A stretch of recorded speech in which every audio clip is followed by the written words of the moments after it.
अगली सुबह central jail के अंदर हलचल सी मची हुई थी।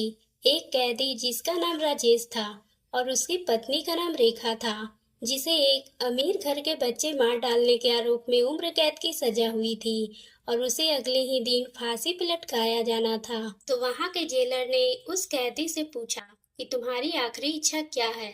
ये सुनकर कैदी ने जो जवाब दिया, उसकी आखिरी इच्छा ने सभी को चौंका दिया था। उसने अपनी पत्नी के साथ सुहाग रात मनाने की इच्छा जताई थी।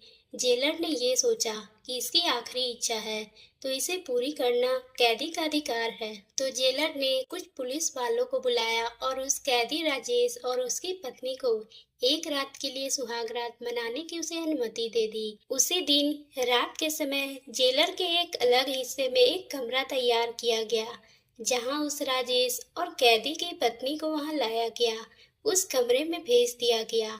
जब राजेश और उसकी पत्नी कमरे में अकेले थे, तो जेल के जेलर बाहर पहरा दे रहे थे। वे दोनों कैदी पुलिस की निगरानी में उस जेल में बंद थे और सभी ने सोचा कि कैदी अपनी आखिरी इच्छा पूरी कर रहा होगा, लेकिन भीतर कुछ और ही चल रहा था। राजेश ने अपनी पत्नी को गले से लगाकर कहा, सुनो, ये हमारी आखिरी रात है। मैंने एक योजना बनाई है जिसमें हम दोनों इस जेल से बाहर निकल सकते हैं। रेखा ने हैरानी से पूछा, कैसी योजना? राजेश ने रेखा के मुंह पर हाथ रखते हुए कहा, धीरे बोलो, मेरी बात को ध्यान से सुनो। राजेश ने कमरे के दीवार के पीछे छुपी एक छोटी सी सुरंग की ओर इशारा किया, जो उसने कई महीनों की मेहनत से बनाई थी। उसे अपनी पत्नी को बताया कि इस सुरंग से बाहर निकलकर वे दोनों जेल से भाग सकते हैं। पर रेखा को राकेश की बातें सुनकर विश्वास नहीं था कि वह जेल से फरार हो सकती है। पर राजेश ने रेखा से कहा, तुम जेल के दरवाजे पर निगरानी रखो और मैं इस सुरंग को थोड़ा और बड़ा करता हूँ ताकि हम दोनों आसानी से निकल सके। राजेश उस सुरंग की खुदाई करना शुरू कर दिया। रात के 2 बजे के करीब सभी जेलर थककर अपने अपने कुर्सी पर बैठ जाते हैं, तो मौका पाकर राजेश और रेखा उस सुरंग से बाहर निकल गए और फरार हो गए। लेकिन जब जेल की दीवारों को पार कर रहे थे, तो जेल के सायरन की आवाज ने सभी जेलर को चौकन्ना हो गए और जेल के अधिकारियों को इस बात का शक हुआ। उन्होंने जेल के कमरे का दरवाजा खोला और अंदर देखा, लेकिन दोनों कैदी वहां नहीं थे। सभी अधिकारी परेशान हो गए और जेल में हड़कंप सी मच गई। फिर उन्होंने कमरे की दीवार को ध्यान से देखा और सुरंग का पता चला। सभी अधिकारी सुरंग के घुस गए और उनका पीछा करने लगे। बाहर निकलते ही अधिकारी ने देखा कि राजेश और उसकी पत्नी एक तेज गाड़ी से भाग रहे थे। पुलिस ने तुरंत गाड़ियों का पीछा करना शुरू किया, लेकिन कैदी और उसकी पत्नी ने इतना तेज गाड़ी चलाई कि पुलिस उन्हें पकड़ नहीं पाई। रात के उस अंधेरे में राजेश और उसकी पत्नी जंगल के रास्ते ना जाने कहाँ चले गए और इधर पुलिस अपने हथियारों के साथ राजेश और उसकी पत्नी को ढूंढने में लगे रहे। पूरी रात उस जंगल को छान मारा, लेकिन राजेश और उसकी पत्नी का कहीं भी पता नहीं चला। तो वो थककर सुबह वापस अपने थाने आ गए और ये बहुत ही बड़ी गंभीर खबर थी, जो बड़े अधिकारियों के होश उड़ाने के लिए काफी थी। राजेश और उसकी पत्नी इधर उस जंगल के रास्ते एक ऐसे गांव में पहुंचाए जहां सिर्फ थोड़े ही घर बसे हुए थे, पर वह गांव बहुत ही बड़ा था और शहर से काफी दूर हटकर भी था। वहां पुलिस थाने भी काफी दूर थे, इसलिए गांव में पुलिस का आना जाना ज्यादा नहीं हो पाता था। अब राजेश और उसकी पत्नी उस गांव में एक साधारण जीवन शुरू किया। उन्होंने अपनी पहचान छुपाने के लिए नए नाम और पहचान पत्र बनवाया। कैदी अब मनोज और उसकी पत्नी सुमन के नाम से जाने जाते थे। वे एक छोटे से गांव में जाकर बस गए, जहां की उनके बारे में कोई जानकारी नहीं थी। मनोज ने गांव में एक खेत में काम करना शुरू किया और सुमन के पास बाजार से कपड़े बेचने का काम शुरू कर दी। सुमन हर दिन शहर जाकर गांव में बेचने के लिए सस्ते दामों पर कपड़े ले आई थी और जब वो शहर जाती थी तो सर पे पल्लू लेकर ही रहती थी, ताकि उसे कोई पहचान न सके।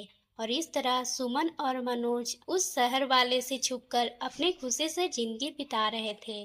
दोनों मेहनत से अपना जीवन जी रहे थे और धीरे धीरे वे गांव वालों के बीच अपनी पहचान बना चुके थे। वे जब भी किसी की भी जरूरत पड़ती तो वह भागकर उसकी मदद किया करते थे। सभी लोग को मनोज का व्यवहार से काफी खुश थे और सुमन भी हर घर में अपने कपड़े बेचने का काम करती थी, इसलिए उसकी भी पहचान काफी हो गई थी। सभी लोग सुमन के घरों में भी आकर उससे बात करते थे और उससे कपड़े भी ले लेते थे और सभी ने उन्हें ईमानदार और मेहनती दंपति के रूप में स्वीकार कर लिया था। लेकिन सेंट्रल जेल की घटना अभी भी अधिकारियों के मन में ताजा था। जेल के अधिकारी ने इस घटना के बाद में सुरंगों की तलाश और जेल की सुरक्षा बढ़ा दी। कई महीनों की खोज के बाद वे मनोज और सुमन का कोई सुराग नहीं लग पाया। तो एक दिन गांव में एक नया पुलिस अफसर नियुक्त हुआ। उसने गांव में रहते हुए धीरे धीरे वहां के लोगों में जानकारी जुटानी शुरू कर दी। एक दिन पुलिस उस गांव में किसी से मारपीट की खबर में पहुंची थी। जब पुलिस आई तो उस समय काफी भीड़ थी और लोग काफी इकट्ठा हुए थे। पर पुलिस की गाड़ी पहुंचते ही भीड़ सामने से हट गई और पुलिस उस जगह पे आई जहां दो घरों की लड़ाई हो रही थी। लड़ाई इतना ज्यादा थी कि लोग एक दूसरे को डंडे बरसा रहे थे। इस समय पुलिस ने सब कुछ शांत किया और दोनों घर के युवक को गाड़ी में बैठा लिया और पुलिस थाने ले जाने लगा। तभी पुलिस वाले की नजर मनोज और सुमन को देखा।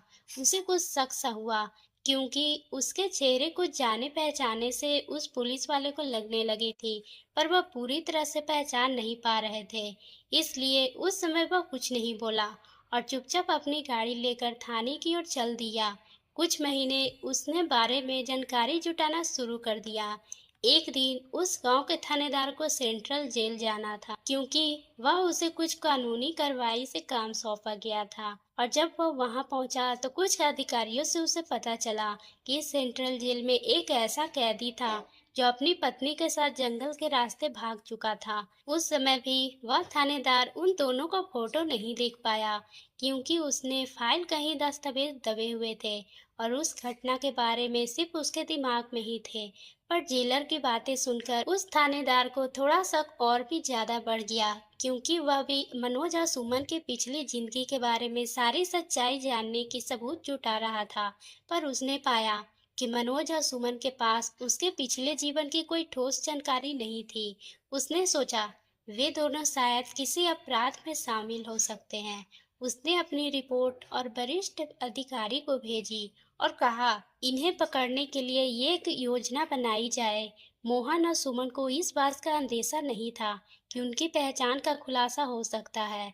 वे अपने साधारण जीवन में खुश थे और अपने अतीत को भूल चुके थे।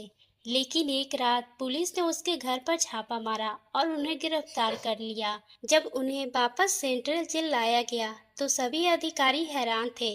मनोज ने अपनी पत्नी को गले लगाकर कहा, हमने एक बार आजादी का स्वाद चखा है, अब चाहे जो हो जाए मैं तुम्हें कभी भी अकेला नहीं छोड़ूंगा।